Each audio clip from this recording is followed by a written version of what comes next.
नमस्कार, मी वृषाली कदम. जय महाराष्ट्राच्या या खास कार्यक्रमामध्ये आपल्या सगळ्यांचं स्वागत आहे. 17 वर्षांनंतर जे कोर्टाने ताशेरे ओढलेले आहेत त्याच्यामध्ये प्रामुख्याने कोर्टाने असं म्हटलेलं आहे की पंचनामा नीट केला गेलेला नव्हता.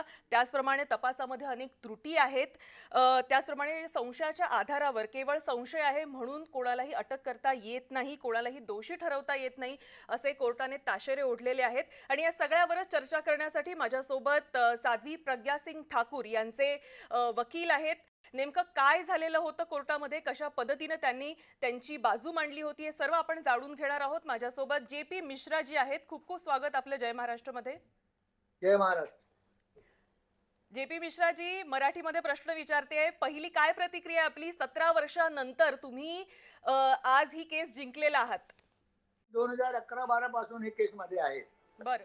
सुरुवातीला ज्यावेळी साध्वी प्रज्ञा सिंगला अरेस्ट केलं त्यावेळी महेश जेठमलानी हे रिमांड कोर्टामध्ये नाशिक कोर्टामध्ये काम पाहत होते.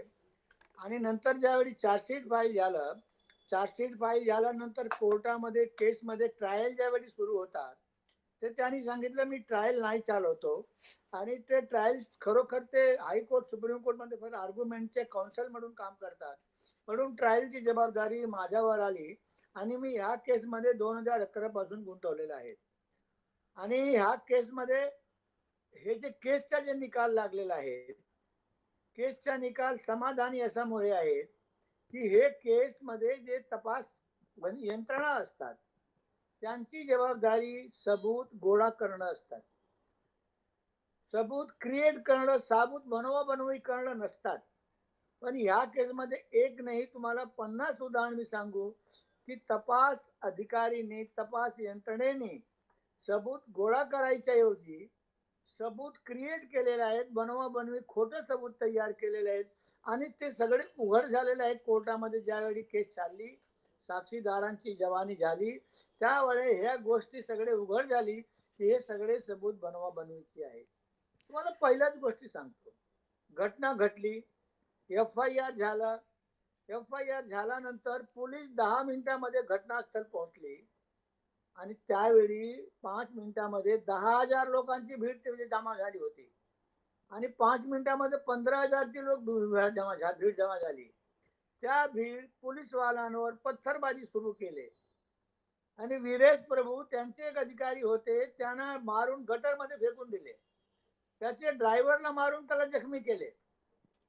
तुम्ही सांगा, पोलीस ज्यावेळी असं घटना घडतात ते जनतेच्या मदतीसाठी तिथे पोहोचतात. तिकडचे लोक पोलिसावर एवढं मारपीट करायचे, दगडफेड करायचे कारण काय समजून येत नाही. जेपी मिश्रा जी, यामध्ये आपण साध्वी प्रज्ञा सिंग ठाकूर यांचं वकीलपत्र घेऊन लढत होतात कोर्टामध्ये. आणि आजचा जो निकाल आहे त्याच्यामध्ये हे स्पष्ट केलेलं आहे कोर्टानं की साध्वी प्रज्ञा सिंग ठाकूर यांची ती दुचाकी होती हे सिद्ध झालेलं नाहीये. कसं बघता आपण याकडे? हे बघा, हे माझ्या सगळे प्रूफ क्लासमध्ये मी ते आणलं की हे जे LML फ्रीडम सायकल माझ्याकडे कधी 2002-3 मध्ये होती, ते गाडी मी 4-5 मध्ये विकून टाकली. इथे LML फ्रीडम मोटरसायकल मिळाली म्हणून ह्याच्यावर जोडून घेतलं की हे अरे कंपनीने फक्त एकच ML मोटरसायकल बनवलं होतं काय? हजारो गाडी बनवली होती. तर गाडीचा रजिस्ट्रेशन नंबर खोटं होतं. तर गाडीचा असली नंबर काय आहे त्याच्यासाठी गाडीचा चेसिस नंबर आणि इंजिन नंबर हे रेक्टिफाई करणं, रिस्टोर करणं गरजेचं होतं. सायंटिस्ट लोकांनी सुरुवातीला चेसिस नंबर दिसत होता, ज्यावेळी एनालिसिस केलं चेसिस नंबर गायब झाला आणि इंजिन नंबर पूर्णपणे डिटेक्ट नाही झालं, रिस्टोर नाही झालं.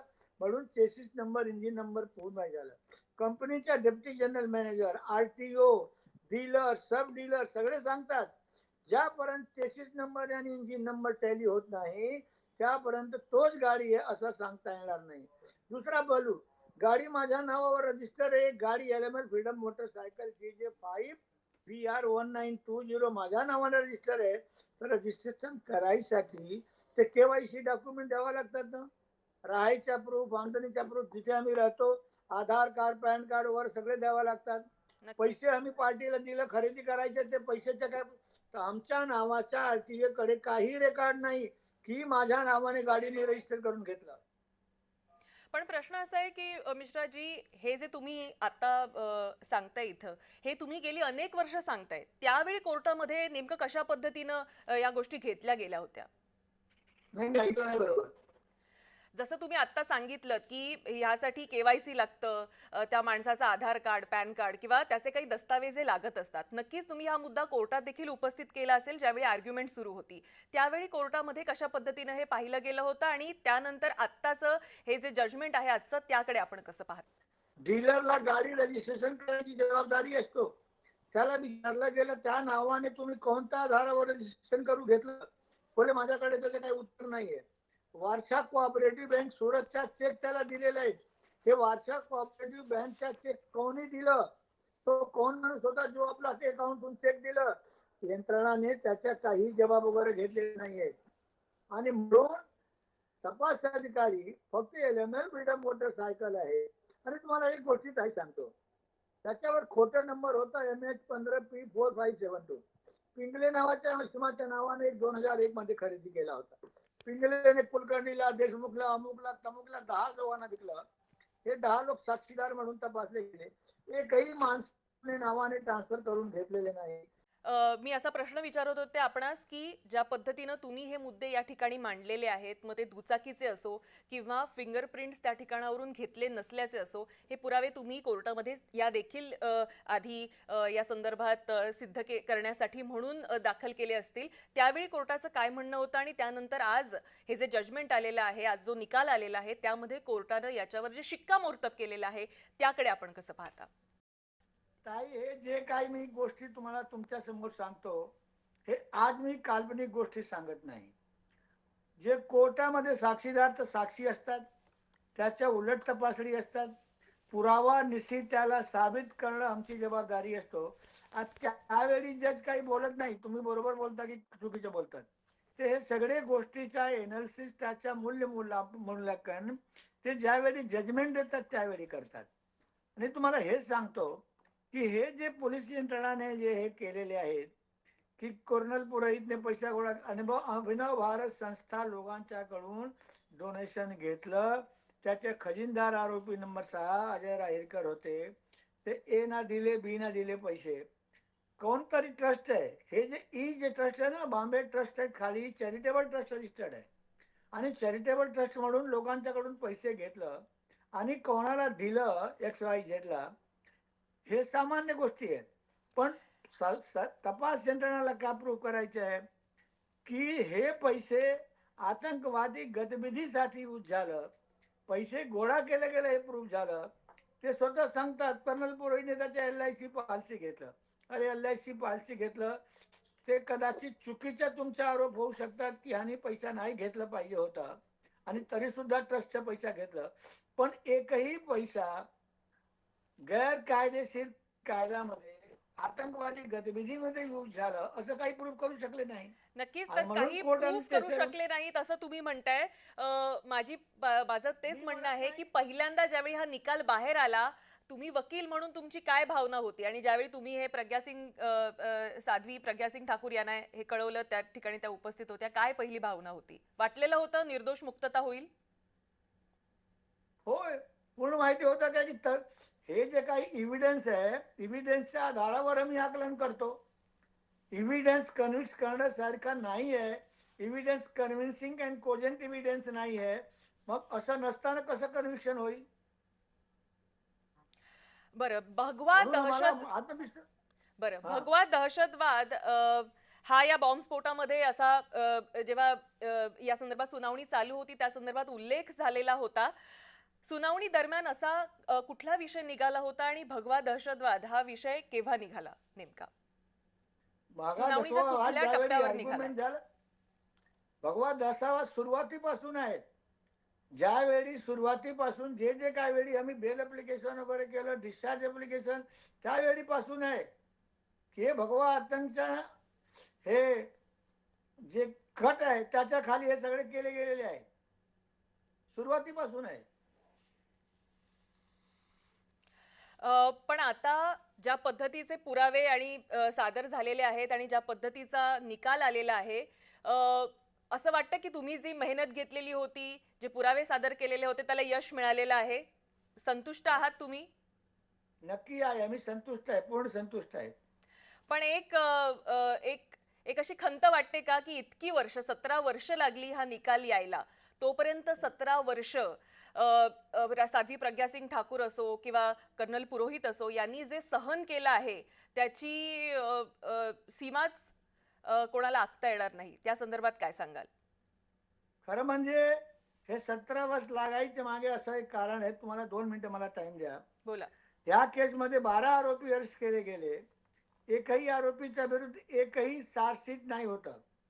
आणि ज्यापर्यंत त्या सरकारला मकोका लावायचं होतं, तर कोणतरी आरोपीच्या विरुद्ध कमीत कमी 2 चार्जशीट असलं पाहिजे.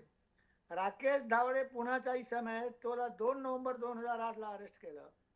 परभणीमध्ये 2003 मध्ये बॉम्ब ब्लास्ट झाला होता. जालनामध्ये 2004 मध्ये बॉम्ब ब्लास्ट झाला होता. राकेश धावडेला परभणी के केसमध्ये 11 नोव्हेंबरला अरेस्ट करून 13 नोव्हेंबरला चार्जशीट फाईल केले आणि जालनाच्या केसमध्ये 14 नोव्हेंबर अरेस्ट करून 14 नोव्हेंबरला चार्जशीट फाईल केले. आणि असं 2 चार्जशीट हे गँगच्या एका मेंबरच्या विरुद्ध आहे असं करून सरकारने मकोका लावलं. आणि त्याच्यामुळे ज्यावेळी ते नाशिक कोर्टहून केस मकोका कोर्ट मुंबईला ट्रान्सफर झालं, त्यानंतर शिंदे साहेबांनी बोलला हे आत्ताची चार्जशीट आहे, मागची चार्जशीट नाही आहे, डिस्चार्ज करून दिलं. महाराष्ट्र शासन अपीलमध्ये गेलं. बॉम्बे हायकोर्टने बोललं cognisance is taken of the offence not of the offender. त्याच्या अगेन्स्टमध्ये आरोपी सुप्रीम कोर्टमध्ये गेले. सुप्रीम कोर्टने बोलला NIA तपास करत आहे, मकोका जे लावलेलं आहे ते चुकीचं आहे, बरोबर आहे, त्यांचा रिपोर्ट आल्यानंतर ह्याचा निकाल लागेल. आणि असा जे सुप्रीम कोर्टात जजमेंट आला तो 2015 मध्ये आला, एप्रिलमध्ये. त्याच्यानंतर सप्लिमेंटरी चार्जशीट फाईल झाली आणि 9 वर्षानंतर याच्यामुळे NIA ने निष्कर्ष काढला मकोका फक्त या हेतूने राकेश धावडेला 2 केसमध्ये गुंतवलं की ते मकोका लावू शकतील.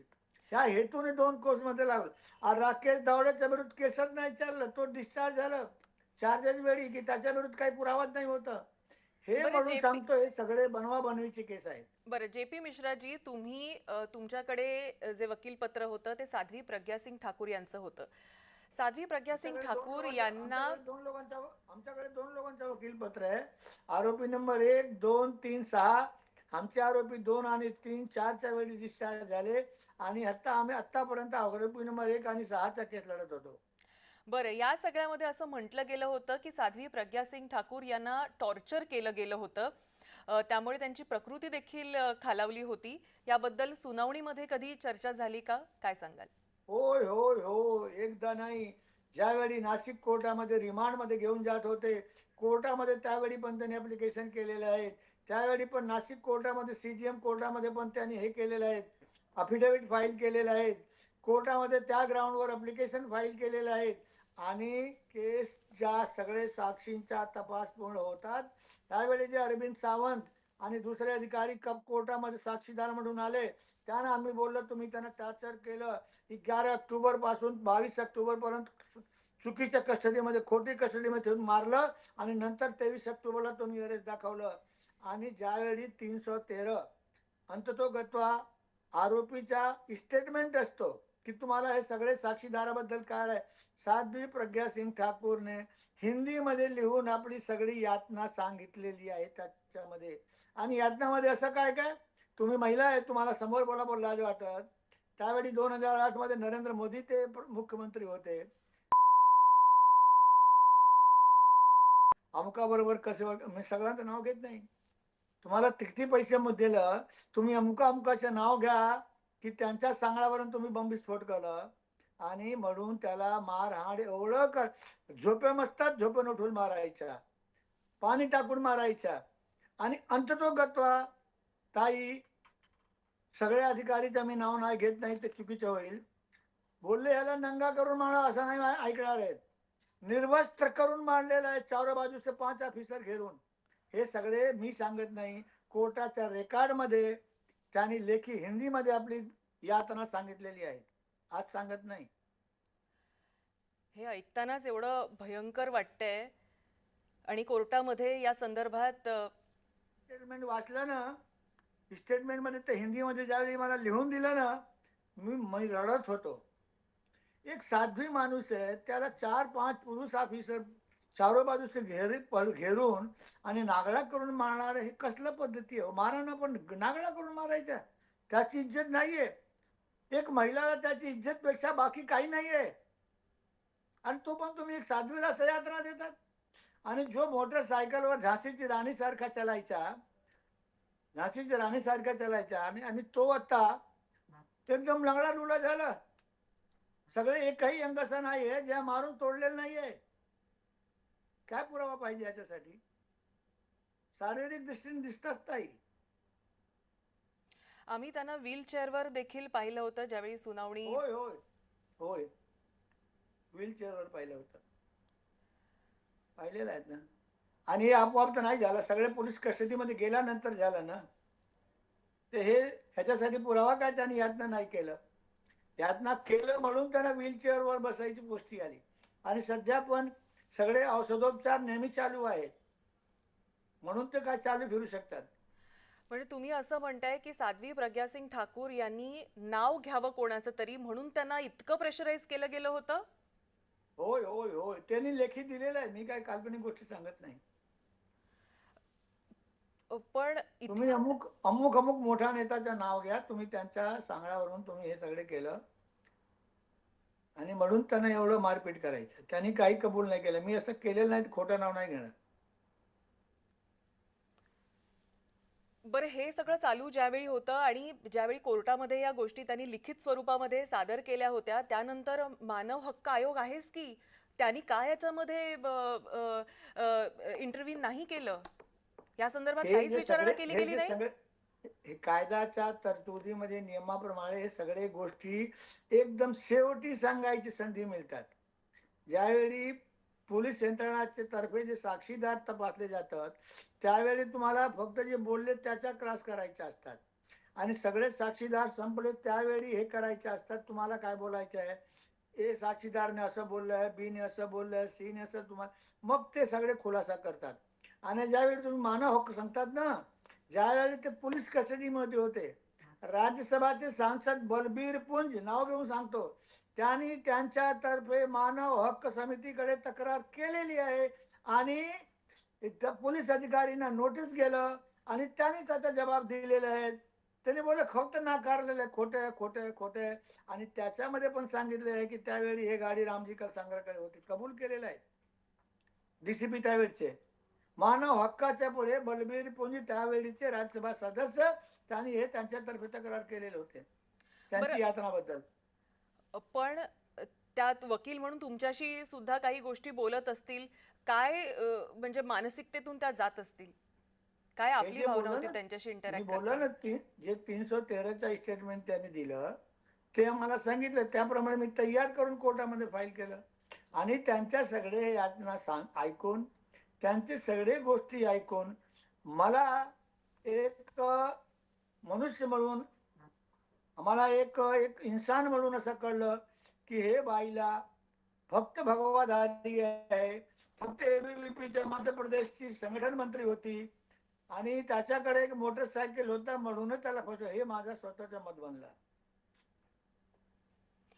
पण असं कुठल्या नेत्यांचं नाव त्यांनी घ्यावं किंवा कुठल्या संघटनेचं नाव त्यांनी घ्यावं म्हणून इतकं प्रेशराईज केलं जात होतं? आणि त्यांना सांगितलं गेलं होतं का की हे नाव तुम्ही घ्या, आम्ही तुम्हाला सोडून देऊ? काय नेमकं घडत होतं? हो, ते कोणी सांगितलं ना, ते मारत होते पहिले. तर त्यांचे गुरु ते दीक्षित संन्यासी नाहीत. त्यांचे गुरु स्वामी विवेकानंद गिरी, जुना काळात एवढे मोठे महामंडलेश्वर, त्याच्या बरोबर चरित्र हनन करायच्या, मोदी बरोबर चरित्र हनन करायच्या, हे असं गोष्टी सांगायच्या, त्यांना ब्लू फिल्म दाखवायच्या. काय काय सांगू तुम्हाला, मानसिक त्रास द्यायचा आणि शारीरिक त्रास द्यायचा. तुम्ही असं म्हणताय की साध्वी प्रज्ञासिंग ठाकूर यांना ब्लू फिल्म दाखवली गेली होती? होय, मी नाही सांगतो, साधू सांगतात. हे साध्वीनी साध्वी स्टेटमेंटमध्ये ते लिखित कोर्टात कोर्ट. सांगितलंय. होय होय होय होय. म्हणजे इतकं भयंकर होत होतं फक्त एका गोष्टीसाठी की त्यांनी काही नेत्यांची नावं घ्यावी म्हणून. खरोखर आहे, बरोबर आहे. आणि त्यांनी आणि त्यांनी भगवा दहशतवाद मान्य करावा म्हणून. होय. म्हणजे हे मान्य केलं भगवा दहशतवाद होणार ना जर ते मान्य केले. ABCच्या सांगण्यावरून मी असं केलं, बॉम्बस्फोट केलं आणि किंवा बॉम्बस्फोट मध्ये माझा हात आहे, तर इनडायरेक्टली भगवा आतंकवाद झाला ना. पण ज्या व्यक्तीनं इतकं सहन केलेलं होतं त्या हम्म. व्यक्तीच्या नेमक्या आज काय भावना होत्या ज्यावेळी अ, त्यांच्या समोर हे चांगल्या जे चांगल्या वर्डिक्ट आहे चांगल्या ते गोष्टी प्रोनाऊन्स चांगल्या केलं गोष्टी गेलं. तुम्ही चांगल्या गोष्टी विचारलं. आत्ता जे आहेत ना, कोर्टामध्ये सगळ्या गोष्टी संपला, त्यावेळी बोलले साहेब मला का बोलायचं आहे. तुम्ही आता मला सोडून दिलं, पण ते आतापर्यंत मला दोषी नाही ठरलं होतं, तरी सुद्धा समाजामध्ये ज्या आम्हाला हे दृष्टीचे लोक बघत होते की हे एक टेररिस्ट ऍक्टिव्हिस्ट आहे, त्यांनी असं असं मोठं गुन्हा केलेले आहेत, हे त्यांनी असं मतलब सांगत सांगत रडून लागले. त्यावेळी तुम्हाला आणखी एक गोष्टी सांगतो. ज्या पुण्याचे आरोपी राकेश धावडेचे नाव मी घेतलं, त्याची बायको वर्षा राकेश धावडे साक्षीदार नंबर 302 ज्यावेळी कोर्टामध्ये जबानी देत होती, ते रडत रडत बसली. साहेब बोले काय एवढं काय प्रॉब्लेम आहे तुम्हाला. ते बोलली सर असं आहे, तुम्ही आमच्या नवऱ्याला सोडून दिलं, त्याच्यावर केस पण नाही, एकही चार्ज नाही लागला, सोडून दिलं, त्याच्यावर खटला नाही चालला, त्याला डिस्चार्ज मध्ये सोडून दिलं. पण आमच्या मुलाच्या शाळेमध्ये ऍडमिशन करायला आम्ही एक साली ते दुसऱ्या साली शाळेत जात होतं, शाळेचे लोक ऍडमिशन नाही घेत होते. काय की माझ्या मुलाच्या नावाच्या पुढे राकेश धावडेचं नाव होतं, जो एक बॉम्बे ब्लास्टचा आरोपी होता. म्हणून एक वर्षानंतर तो वर्षा धावडेने मुलाचं नाव बापाचं नाव राकेश धावडे चौधरी, वर्षाने आपला बापाचं नाव जोडलं, मग ते मुलाचं ऍडमिशन झालं. तो हे सामाजिक कोर्टाने सोडून दिलं का आरोपीला, तरी सुद्धा सामाजिक स्टिग्मा तर आज माणसात राहता ना, अरे हे बॉम्ब ब्लास्टचा आरोपी होता.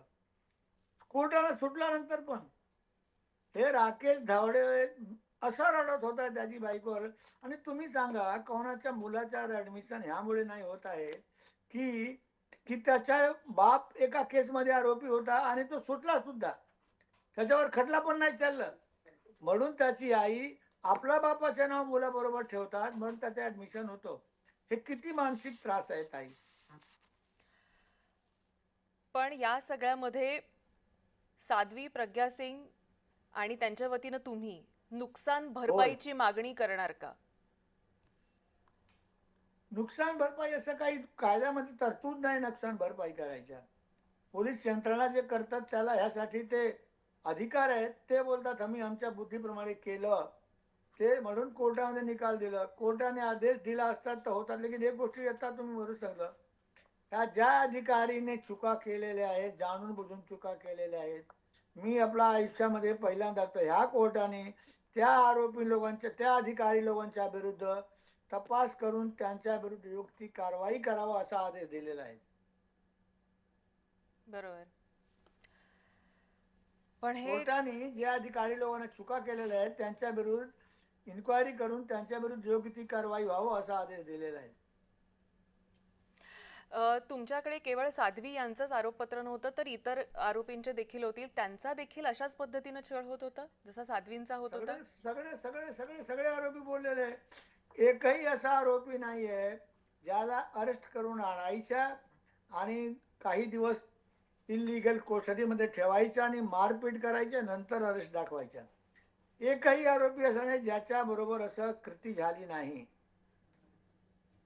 आणि तुम्हाला एक गोष्ट सांगतो, ह्या बॉम्ब मध्ये 6 आरोपी मेले, 6 माणसं मेले, आरोपीने 6 माणसं मेले. पण या केस मध्ये 3 माणसं ATS ने मारून टाकलेले आहेत. रामजी कल सांगरा और डांगे, डांगे म्हणून आरोपी आहे, त्यांना या स्कांडिंग दाखवतात. संदीप डांगे, ATSचा माणूस महबूब मुजावर सोलापूर कोर्टामध्ये त्याची केस होती, त्या केसमध्ये त्यांनी हलफनामा दाखल केलेला आहे कि ATS के लोगों ने रामजी कल सांगरा और संदीप डांगे को मार डाला और 26 को जो CST मध्ये सगळे बॉम्ब हे आतंकवादी गतबडी झाली होती, त्यांच्या लाश बरोबर त्याची पण वहिवाट लावून टाकले, त्याला मारून टाकले. पण कोर्टामध्ये कसं सांगणार मी मारलं, मग त्याला स्कांडिंग दाखवतात. दूसरा रामजी कल सांगरा का भांजा इंदौरचा राहणारा दिलीप पाटीदार, त्याला मुंबईहून आणलं, 10 दिवस कोठडीमध्ये ठेवलं आणि त्याचा पत्ता आज तक नाही येत. ते सांगतात त्याच्या 164चा स्टेटमेंट घ्यायचा होता, म्हणून त्याला इंदोरला आई कार्ड आणायला पाठवलं आणि आतापर्यंत तो आला नाही. असं काय आणि क्रासमध्ये त्यांचे अधिकारी मोहन कुलकर्णी जे मेन आयओ आहे त्यांना कबूल केलेले आहेत. 10-15 लोकांचा 164चा स्टेटमेंट आहे मजिस्ट्रेट पुढे, पण एकाला आयडेंटिटी कार्ड नाही विचारलं. मग ह्याची आयडेंटिटी गरज कुठे लागली हो? त्या लोकांनी मारून टाकलं. मग त्याची बायको मध्य प्रदेश हायकोर्ट इंदौर ब्रांचमध्ये हॅबियस कॉर्पस पिटिशन फाईल केलं. मध्य प्रदेश हायकोर्टने सीबीआय इन्क्वायरी केलं. सीबीआय इन्क्वायरीमध्ये राजन घोले और रमेश मोरेच्या विरुद्ध खटला लावायला लावलं झालं, पण ते सरकारच्या सँक्शन नाही म्हणून त्यांच्या विरुद्ध खटला चालत नाही. म्हणजे 3 माणसाला त्यांनी असं मारून टाकलं. बाकी टार्चरची गोष्टी जाऊन द्या. पण पाहायला गेलं तर 17 वर्ष हा खटला चालू होता. साध्वी प्रज्ञा सिंग ठाकूर यांच्याबद्दल बोलायचं झालं तर ज्या पद्धतीनं त्यांनी जे निवेदन कोर्टामध्ये सादर केलं होतं त्याच्यात त्यांनी अनेक बाबी स्वतः लिहून दिलेल्या आहेत आणि त्या अतिशय भयंकर अशा आहेत ज्या पद्धतीत तुम्ही आता देखील सांगताय. हे सगळं त्या महिलेने सहन केलं. 17 वर्षानंतर तिची निर्दोष मुक्तता होते. कसं बघता तुम्ही या विदारक परिस्थितीकडे? हे विदारक परिस्थितीमध्ये सत्तामध्ये हे सगळे राजनेते जे आहेत ना, सत्ता पाहिजे आणि सत्ता पण किती खालच्या पातळीवर ते जाऊ शकतात ह्याचं एक जिवंत उदाहरण आहे. अरे सत्ता किती वर्ष राहणार आहे? तुम्ही किती वर्ष जिवंत राहणार आहे? एक अमुक समाजाचा वोट पाहिजे म्हणून भगवा आतंकवाद करायचा. अरे पार्लमेंट जे आहे हे प्रजातंत्र मंदिर आहे आणि हे जे कोर्ट आहे न्यायाचा मंदिर आहे, न्यायालय न्यायाचा मंदिर आहे.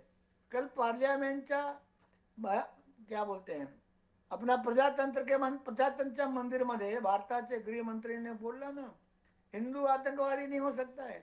आणि तेच गोष्टी आज न्यायालयामध्ये सिद्ध झालं की हिंदू आतंकवादी नहीं हो सकता है. आम्ही तुम्ही कोणाला मारायचे असेल तर नाही मारू शकत. आमच्या ब्लडमध्ये नाही, आमच्या डीएनए मध्ये नाही आहे. आणि भगवा आतंकवादचा प्रोपगंडा करून नरेटिव्ह स्टार्ट करून फक्त काही मत मिळालं आणि तुमची सत्ता आली. अरे पण देशाचा समाजाचा आणि आपली संस्कृतीचा नाश कशाला करता? या राजनेत्याला मला काही फार नवल वाटत नाही. हे कोणती वृत्ती असं करायसाठी? असं झालं ना. हे बघा, हिंदू असेल की मुसलमान असेल चुकीच्या केलेल्या आहेत तर त्याला शिक्षा झाली पाहिजे. पण असं फ्रेमअप करून राजनैतिक स्वार्थासाठी असं केस करणं एकदम घृणित काम आहे. एकदम घृणित काम आहे आणि त्याचं जेथं निंदा करावं ते बरोबर आहे. बरं, हा जो निकाल लागलेला आहे त्याला चॅलेंज करण्यासाठी म्हणून विरोधी जो पक्ष आहे त्यांनी त्यांच्याकडून सांगण्यात आलेलं आहे पक्षकारांकडून की आम्ही हायर कोर्टामध्ये जाऊ. कसं बघता आपण याकडे? हे तर न सांगताना पूर्वीपासून माहिती होतं. तुम्ही 2017 मध्ये साध्वीचा बेल झाला आणि बाकी नंतर त्याच्या सगळ्या आरोपी झालं. त्याच्या विरुद्ध सुप्रीम कोर्टामध्ये अपील फाईल केलं होतं की यांची बेल कॅन्सल करावं. त्याच वेळी कॅन्सल करा आणि तो अप्लिकेशन आतापर्यंत चालू होता. 4 महिन्यापूर्वी पण चालू होता. सुप्रीम कोर्टामध्ये ज्यावेळी निघालं ते सरकारी वकील बोलले की बाबा आता केस निकालावर आलेला, आता बेल कॅन्सल करून काय आहे. मग त्यांनी हे ते केस डिसमिस केलं, पोस्ट केलं. काही ऍप्लिकेशन साध्वी प्रज्ञा सिंगचं झालं, तो पार्टी ज्यांच्या सगळे फॉरेनहून सगळे फंडिंग होतात ते अपील मध्ये जाणारच. ते जमल नाही तर जाऊन द्या. जे काही कोर्ट है सत्य जीत होणार आहे. सत्य जीत और सत्य कधी हार नहीं सकता है, पराजित हो सकता है. म्हणून ते कुठे गेले? आम्ही जर चुकीचे आम्हाला शिक्षा होणार आहे, पण आम्ही निर्दोष आहे तर कुठे गेलं? हायकोर्ट गेले, सुप्रीम कोर्ट गेले, आम्हाला न्याय मिळेल याची आम्हाला पूर्ण खात्री आहे. पण ज्यावेळी साध्वी प्रज्ञा बेलवर होत्या, ज्यावेळी त्या समाजामध्ये वावरत होत्या, त्यावेळी समाजाची त्यांच्याकडे बघण्याची नेमकी काय नजर होती? तुमच्याशी त्या बोलतच असतील वकील म्हणून. काय त्यांचे अनुभव होते ज्यावेळी त्या बेलवर बाहेर होत्या आणि केस चालू होती? ते बेलवर बाहेर होता आणि नंतर तो मेंबर ऑफ पार्लियामेंट होता. तर आपला सामाजिक कामासाठी शरीर अस्वस्थ असून ते वावरत होतं. आणि हे जे वावरत होते ते भोपाळमध्ये वावरत होते. जे पी मिश्रा मुंबईमध्ये होते. मग त्यावेळी लोकांच्या प्रतिक्रिया काय होती हे सांगणं माझ्यासाठी कठीण आहे. हरकत नाही. त्यावेळी जी परिस्थिती असेल, पण मी जे काही त्यांचे स्टेटमेंट्स वाचले होते त्यांचं असं म्हणणं होतं की त्यावेळी लोकांना नजरेला नजर देणं सुद्धा त्यांना ते कठीण होत होतं.